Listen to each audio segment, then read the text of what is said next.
Before we start this story, please support us by subscribing to this channel. Thank you.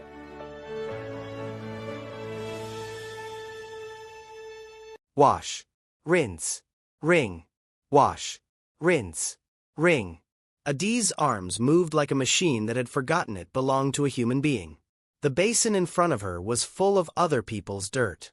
A senator's dress shirts, a madam's Sunday lace, a child's school uniform stained with the joy of a childhood she never had. She worked in the backyard of a crowded compound on Abara Street in Aba. 3 families shared the same walls. Noise was free. Everything else had a price. Adaeze was 19 years old.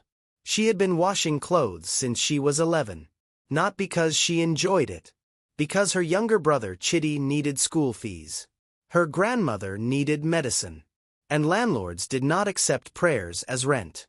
That morning she had not eaten. She had learned how to lock hunger in a corner of her mind. It always came back. But for now, work came first. Then something happened that did not belong in the mathematics of that morning. A black car stopped outside the gate.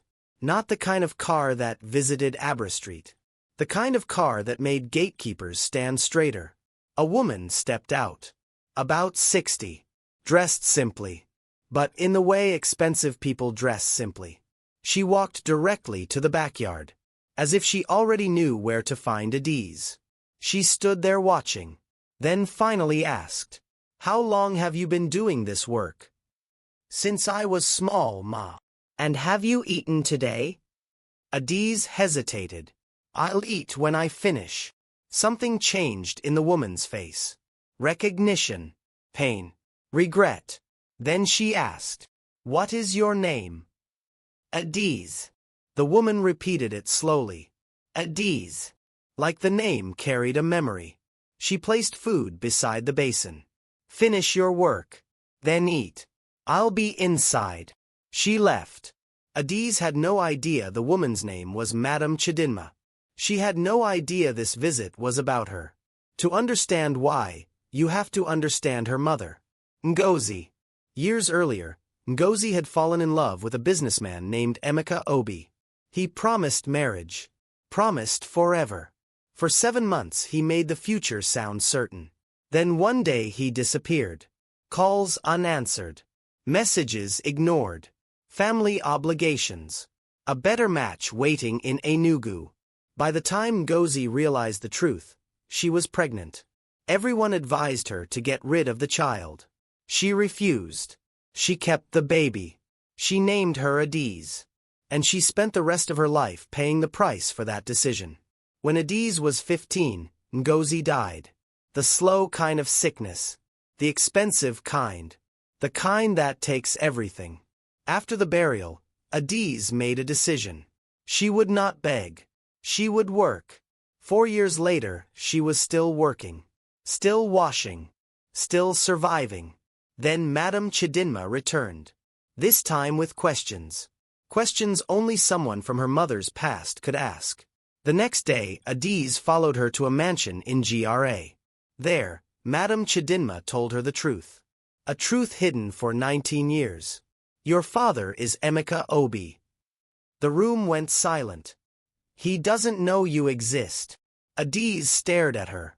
Somewhere in Enugu, a wealthy businessman had 2 daughters.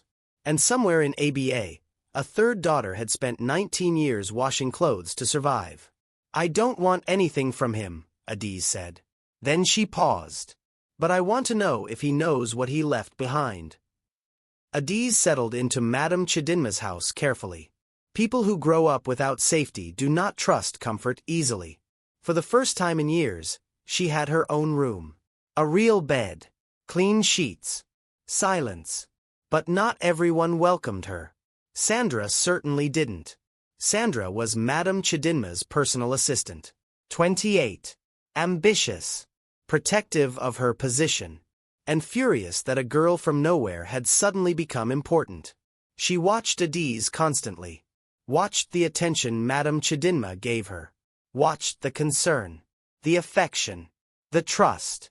Eventually Sandra made a decision. Adaeze had to go.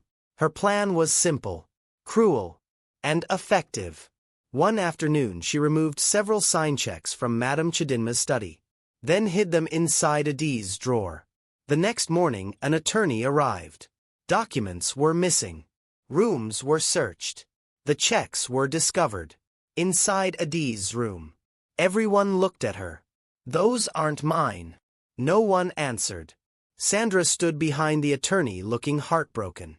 Almost convincing. Almost. Madame Chidinma studied Adaeze's face. No tears. No panic. Just disbelief. Finally she said, "Everyone leave."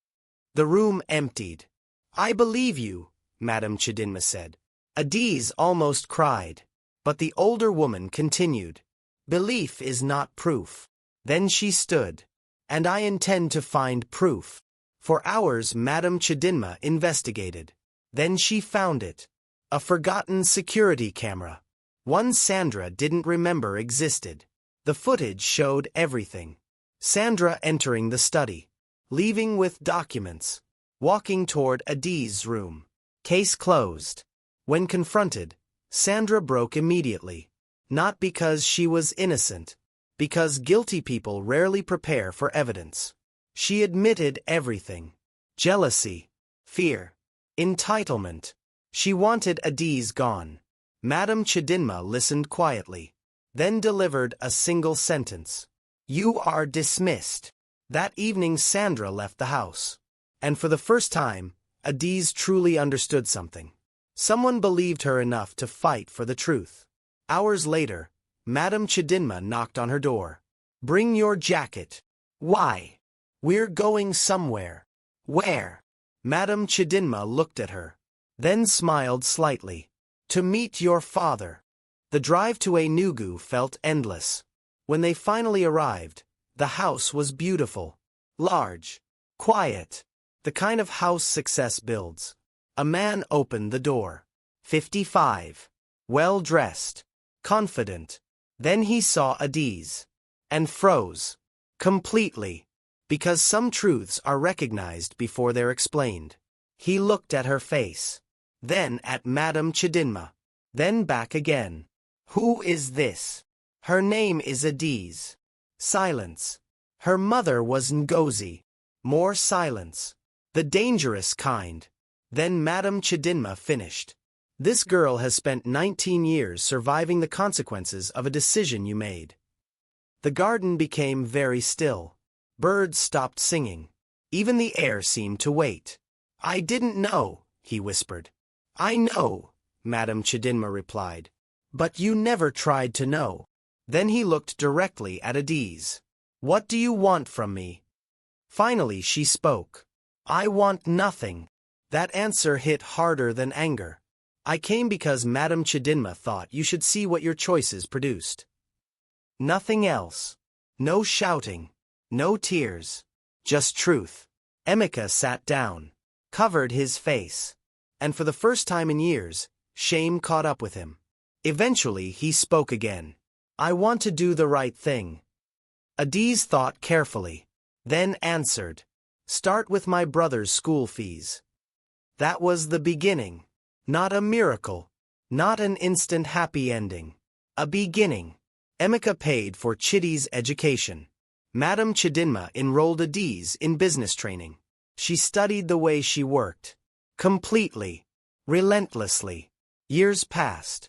By 24, she was running accounts. By 26, her name was on the office door. Not as a servant. Not as a charity case. As a manager. Slowly, something resembling a relationship formed between father and daughter. Not perfect. Not magical. Honest. Built carefully. One ordinary day at a time. Every morning Adaeze kept a small photo of her mother on her desk. Before opening her laptop, she looked at it. And quietly said, "I got here, Mama. Not the way you imagined. But I got here." That night she dreamed of her mother. Not the sick version. The young version. The happy version. The woman who still believed anything was possible. "Do you forgive me?" Ngozi asked. Adaeze smiled. "There is nothing to forgive. You did everything you could." When Ngozi opened her eyes again, all the fear was gone. "Go now," she said softly. "Your life is waiting." Adaeze woke up with tears on her face and peace in her heart. Outside, morning had already begun. She got dressed. She went to work. And for the first time in her life, she walked toward the future instead of away from the past.